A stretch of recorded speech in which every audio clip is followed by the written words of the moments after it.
Hello, my name is Ms. Weaver, and I'm here to help my students become more effective communicators by teaching essential written and oral communication skills. So let's get to it. The attendance question of the day is, if you can have any superpower, what would it be? Many of my previous students have said that they wanted to be mind readers, being able to hear the thoughts of other people. But today I'm going to share with you why that is a horrible idea, because we'll be discussing the communication models. So let's start off with Frederick II. He was a German emperor who had this amazing idea that he wanted to figure out if language was innate. Is it something that we are born with, or is it something that we learn throughout time? And so he collected a bunch of babies, usually orphans, and he instructed the caregivers to refrain from physical contact and any type of socializing. Basically, they were able to feed the babies, change their diapers, so on and so forth, but that was it. No smiling, no kisses, no hugs, no raspberries on their belly buttons. It is literally just the bare necessities of what they needed. They wouldn't talk to them, they wouldn't say goochie goochie goo or anything like that. And so basically, the majority of the babies died. Those that did survive went on to have very difficult, challenging lives. They were very socially inept. They were not very functional in society whatsoever, and they did not live very fulfilling lives at all. And essentially what we learned from that was that we actually need human contact for survival. In fact, studies have shown that for survival, we need on average about 4 hugs a day. Now that might sound terrifying to those of you who are just not fan of touching or hugs at all, but that is what the study shows. For emotional stability, we would actually need about 8 hugs a day. And for psychological, just double check and see if I spell that correctly. For psychological growth, we do need about 12 hugs a day. And that is more than what most people receive. I did spell that incorrectly. Psychological. There it is. See, we all make mistakes. We're all human. All right, and let's see. So yes, we need 12 hugs a day for true happiness and psychological growth. But why? Why do we need to communicate to begin with? So there are certain needs that we need to meet in life, and those needs change throughout our life stages. So you might have had some friends when you were in kindergarten. By the way, that was the easiest time of your life to make friends, because as soon as you met, you're like, hi, what's your name? Oh my God, we're like best friends now, right? That's just how children are. Most children, I should say. Not all of them are that way specifically. But then as we get older, it becomes more and more challenging to create friendships. And sorry if my camera wiggles, my cat seems to really like rubbing against the stand I have it on. Yes, so as we grow older, it becomes more and more challenging to make friends. As we get into middle school, we start having our favorite friends. In fact, I remember my kid growing up, he had his small group of friends, but then he had his best friend. But then he had his best friend. Oh, but let's not forget his best friend, right? So the friendships actually were deemed based on ranking, essentially. And then as you grow older, you go into high school, your friends group, sometimes it contracts into only a few people, sometimes it expands into your clique, if you will, a larger group of people who you all get along with, and you have been friends for a very long time, that kind of thing. If you're lucky. Some people just don't have any friends in high school at all. I was a very quiet kid in school, mostly because all of my friends were older than me and they had already graduated. And so when I did go to school, I was very quiet and I kind of kept to myself. I didn't really talk to a whole lot of people. I just went, did my work, and then I went home. And then I went to work afterwards. All right. And then further into life, we begin to make friends with the people that we tend to have the most contact with, whether it's in college or in the workforce. We tend to connect most with the people that we see the most frequently. And then again, that changes as we get even older, get out of the workforce, maybe retire. Our friendships groups get even smaller and smaller. Do keep in mind that you really only need about 2 close friends. Well, technically only 1 really close friend and another person that you see occasionally. The rest of the people tend to be acquaintances, and that is totally appropriate. These days when you have Facebook and you have like a bazillion friends, you actually cannot even maintain that many friendships. There's a theory that we'll get into later in our videos that discuss the proper number of people that we can actually maintain in our social group is about 6. Beyond that, it is impossible to maintain those friendships. We just don't have the time, the energy, or the emotional mental space for all of that information. So our needs do include our physical needs, so such as safety, being able to communicate that you're thirsty or that you're hungry or that you're cold or anything like that. You need to be able to communicate those needs. We also have social and relational. We need to have connections, specifically positive connections, because not all connections are equal. I remember at one point a few years back, my father had a bunch of people that were living in his house, and it was clear that they were kind of taking advantage of him. And I had asked him, was like, why do you have these people in your life? Like, do you consider them friends? Like, they seem to cause you more stress than joy. Like, why do you stay around them? And he had told me that any company is better than no company, even if it's bad company. And I strongly disagreed with that, and his life kind of showed that he was kind of miserable having all of those people in his life that were taking advantage of him. So do keep in mind that you want those positive connections. The next need is some practical goals. You need to be able to communicate what's on your to-do list or on the grocery list. Or if you're a doctor at work, you need to be able to communicate to your patients the treatment that they need, that kind of thing. We also have our cultural needs. So we need to have a sense of belonging. One of the reasons why I use trauma-informed pedagogy in my teaching is because by me sharing things that have happened in my life with my students, it essentially gives them permission to share with me things that are going on in their lives.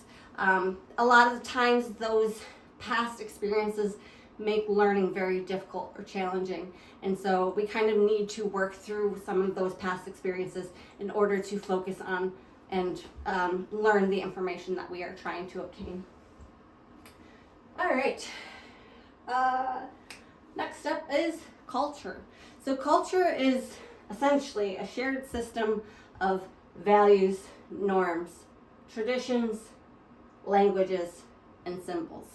Anytime that we have a shared system of these items, that is essentially what our culture is. Think of demographics. Demographics can be your age, your gender, your race, your education level, your economic status, whether you're from New York or Florida, depending on wherever you're born, that kind of thing. So your demographics are a good indicator of what your cultural norms and accepted things in your life. Sorry, I just noticed that my table was waving a little bit. All right, what do we have next? Yeah, so within culture, you do have your in-groupers and your out-groupers. What that means is that in-groupers are people who are similar to you in these different ways. However, out-groupers are different than you in these ways. Those of you who are in my classes, I do have an essay prompt or a discussion post, depending which class you're in, that will be talking about in-groupers and out-groupers and how you treat each of those groups of people differently. So do keep an eye open for that. For my in-person class, I tend to ask people to get into small groups and discuss what they do for dinner time within their families, if they get together with their families at all. So a lot of people, they're like, oh yeah, we get together as a whole group every single night, or oh, we only do it on Fridays or Saturdays. We always have Sunday night dinner. I've had some people who are like, what's family dinner time? Like, is that a thing, right? And also within that time of meeting, like, what is acceptable conversations? Like, can you talk about sex, drugs, and alcohol, or is it very like prim and proper and you have to kind of restrain yourself, and there's certain topics that you can talk about and certain topics that you can or cannot discuss, right? All right. So again, going back to demographics, because this is a term that comes up a lot in a lot of the classes that I teach. Demographics include nationality, ethnicity, your age, your occupation, sexual identity, race, gender identity, physical abilities, mental abilities, religion, income, education level, political affiliation, activities, and interests. So all of those things are different cultures that you belong in. Maybe you're a sports player and you are part of a team. That is a team culture. Excuse me.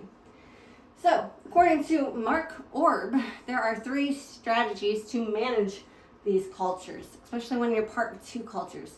Maybe you're a female who is also a parent, which then makes you a mother. How do you negotiate being a female in today's world while also being a mother at the same time? Or any other different cultures that you might be part of. So Mark Orb says that there's 3 primary strategies to negotiate these co-cultures when you have more than one culture. So there is assimilate, which is basically you kind of adopt the dominant culture and you essentially suppress one of your other attributes. You can also accommodate, which is a blending of the 2. So you're not just African or American, you're African American, right? I just tried to scroll this up like a touch screen. That's kind of funny. All right, and then there is separation, which is essentially rejection of one of your cultures. All right, and we're just gonna flip this over, go whoop, whoop.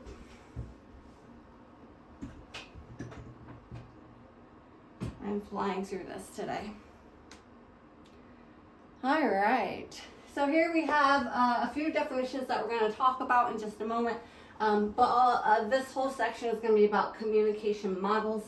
There are impersonal communications, interpersonal communications, and intrapersonal communications. The class that I'm primarily making this for is interpersonal communications, but that could also be included in the impersonal communication for my public speaking classes. It depends on what class you're part of that you're watching this for. So impersonal communications is low disclosure. You don't share a whole lot about yourself.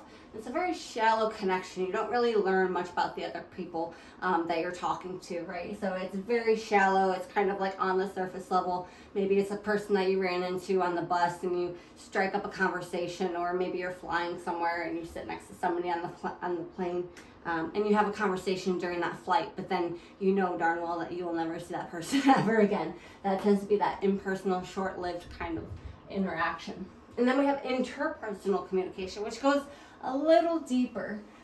This goes more towards the high disclosure and deeper connection. And so part of the requirement to be interpersonal communication is the fact that it creates a lasting and deep impactful deep impact on one or the other or both people's lives. So you can actually have interpersonal communication if it impacts you deeply, even if to the other person is very shallow. Maybe they said something in passing, but it affected you deeply and it completely changed how you lived your life from there forward. That could still be interpersonal. It doesn't have to impact both people the exact same way, as long as somebody is deeply impacted. And then there's intrapersonal communication, but that's only one person involved. Usually it's that overthinking in your head, or just kind of thinking to yourself, mental notes, maybe in a journal, that kind of thing. It's only one person speaking or communicating, whereas the other 2 require more than one party. All right, before we get into the communication models, let's talk a little bit about some of the definitions that we have here. So we have the sender. This is the person sending the message, whether they're just kind of communicating verbally or non-verbally, maybe it's written, that kind of stuff. This is the person sending the information. And then we have encoding. This is how we send that message. We use symbols and gestures, whether by pointing or using, I don't know, a cross or a star, something that means something to someone. And we use those symbols, that might even be words that we are using, to basically explain what the message is, which is the idea or the information that we are trying to transmit. The channel is the medium for which we send it. So if we are maybe talking on the radio waves is the medium that we are sending it in. If we are writing an essay, the medium would be, well, paper, words on paper with the ink, right? So it's however you're sending it. And maybe it's a novel. That novel is the medium, or a newspaper article, or a journal, or anything like that. Maybe it's through TV with pictures, images. Those are all mediums. The receiver is the recipient of the message, the information, and the idea. And then we also have decoding, which is what the receiver does. So you have the sender who encodes the message and sends the message over the medium or the channel. The receiver receives the message, and then they have to decode it, essentially interpret what the message is, and kind of try to figure out what the meaning of that message is. However, we do run into a small issue with noise. Noise is any kind of distractions or disruptions to the message that we are trying to send and or receive. We're going to get into this a little bit more later, but those can be external, psychological, or physiological. We also have environments, which we will discuss when we get to transactional method. All right, so the first one that we're going to look at is the linear the linear communication model. So essentially you have the sender, hello, and they are sending a message. This is the channel, and here's the message, which is still going over the channel, and it is going to the receiver. Hi. So this is sender and receiver.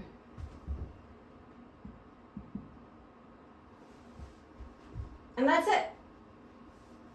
Sender sends the message via channel to the receiver. The receiver receives the message, interprets it. That is the linear communication model. So it only goes one way, from sender to receiver. Now the interactive one is a little more complicated. So the interactive model, this might include something like teaching, public speaking, maybe doing YouTube, but there's a little bit more to it because now we get feedback. Now that feedback can be either verbal or nonverbal. When I'm sitting there teaching a class in person, I actually prefer it that way because I can kind of look around the room and I can kind of see if heads are nodding. I can see if someone's falling asleep. I can see if I went too fast or said something too quickly, because usually I get that weird look like, huh? And if I see a single face that goes, huh? I know to kind of stop, go back, repeat myself, maybe say it another way, and then usually you get the whole nonverbal of, oh, and then I can move on. It's a little more difficult to do that with a YouTube video. I'm kind of hoping that you guys are receiving the information that I'm sending, but I really have no nonverbal communication coming back to me within the moment. Of course, there'll be comments or questions or emails, things like that, but in the moment, as I'm recording, I don't have that immediate feedback to rely on because I'm doing it more like this. It's not immediate. There is a delay, whereas if I were teaching in public or having public speaking, I'd be able to see that feedback. Okay, so regardless of if it's linear or interactive, there's this lovely little thing that we have going on here called noise. Now that noise is usually like that. It's anything that can interrupt the message. It might be with a channel. Maybe the radio is staticky. Or maybe I was speaking and there was really loud music going on and you couldn't quite hear me. But noise is anything that disrupts or interrupts the message. And again, like I said, it could be external, which would be like those things that I just listed off. It's too loud in the room. But it can also be psychological. So maybe as I'm speaking, I get very confused as to what I was trying to say. I don't remember what I was saying. Maybe I lost my train of thought. Or maybe something psychological is going on with you. Now, the last video that I made was talking about mental health disorders. And so if this receiver is somebody who is, I don't know, maybe they're schizophrenic, that's going to make listening to the message very difficult to understand, especially if they're in the manic phase where they're having rapid thoughts. Or maybe they have OCD and while I'm speaking to them, they're trying to remember if they locked the door those 30 times before they left the house. And so that's going to absorb all of their thoughts. Psychological could also happen to anyone, right? Maybe you're preoccupied with the fact that you just got an email saying that you might be being charged with plagiarism, or maybe you just got a phone call saying that your grandma's sick. Anything that is kind of like distracting the receiver mentally is going to be that psychological aspect. Now there's also the physiological aspect. Now, if the sender is sending information to the receiver, and the receiver, I don't know, maybe a student, didn't sleep well last night. Maybe they stayed up a little too late, had some fun with their friends, and they have the worst hangover in the history of ever. That's going to affect their ability to understand and decode and receive that message properly. Especially if maybe they're just sick.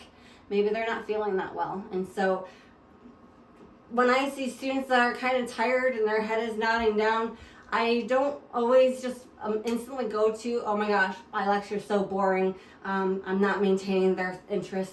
I have to kind of remind myself that maybe they didn't sleep well last night, maybe they're not feeling well, right?